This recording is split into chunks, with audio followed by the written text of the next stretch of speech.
If we're talking about anti-Semitism from the far right, the neo-Nazis, etc., everyone seems very comfortable talking about that because, young skinheads being idiots and having hateful beliefs, they're a good target.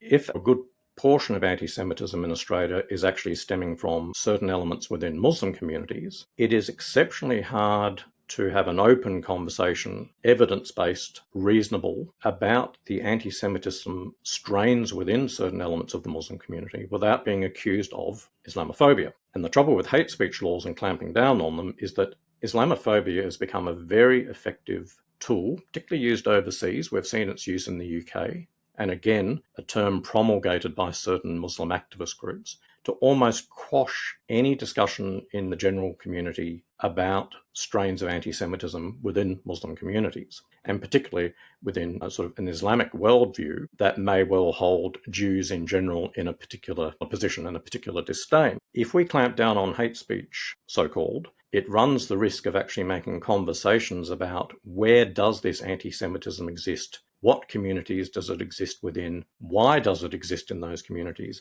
And why hasn't it been more effectively challenged over the years? It makes all of those conversations, which of course are very hard conversations, but it makes them increasingly harder. So in actual fact, stronger hate speech laws will actually risk obfuscating conversations about who is holding these beliefs, why are they holding them, and in a country like Australia in the 21st century, is it acceptable that we have potentially large cohorts of people that genuinely believe those beliefs?